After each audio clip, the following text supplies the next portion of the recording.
మెదక్ జిల్లా Narsapur government degree కాలేజ్లో శ్రీకృష్ణ విజ్ఞాన్ గ్రామీణాభివృద్ధి సంస్థ ఆధ్వర్యంలో క్విట్ ఇండియా ఉద్యమంపై అవేర్నెస్ కార్యక్రమంలో ప్రొఫెసర్ కోదండరాం మాట్లాడుతూ 1942 ఆగస్టు 8న మహాత్మా గాంధీ అఖిల భారత కాంగ్రెస్ కమిటీ బాంబే సమావేశంలో ఉద్యమం ప్రారంభించారని, క్విట్ ఇండియా ఉద్యమం నుంచి స్వతంత్రం వచ్చే వరకు గాంధీజీ సేవలను కొనియాడుతూ గవర్నమెంట్ డిగ్రీ కాలేజ్ విద్యార్థులకు అవేర్నెస్ ప్రోగ్రాం నిర్వహించారు.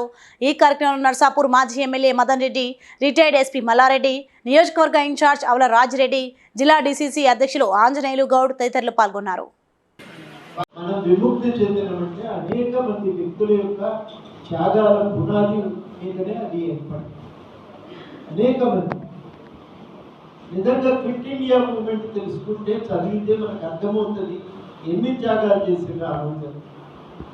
అట్లాంటి త్యాగాల పునాది మీద ఏర్పడ్డప్పుడు మనకు కూడా కొంత బాధ్యత ఉంటుంది. భవిష్యత్తును మనం ఎట్లా నిర్మించుకోవాలి.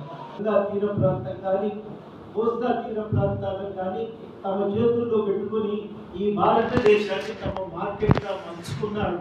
ఆ క్రమంలో మన దగ్గర మోపింది, పన్నులు విధించి భారం మోపింది. ఆ పన్నులు విధించి భారం మోపింది. కొద్ది మంది చేతుల్లో భూమి కేంద్రీకృతమై ఉన్నది.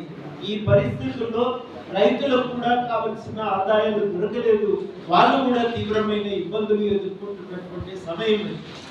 ఈ దోపిడీకి వ్యతిరేకంగానే మనం కొట్లాడకపోతే భారతదేశంలో అనేక అంతకుముందు వచ్చినటువంటి చాలా మంది ఇతర ప్రాంతాల నుంచి వచ్చి ఇక్కడే భాగమైపోయినటువంటి రాజులు కూడా ఉన్నారు కదా. వాళ్ళ మీద మనం ఎందుకు ఇదే రీతిలో మా దేశం వదిలిపెట్టి వెళ్ళిపోవాలని పోరాటం చేయలేదు? ఎందుకని?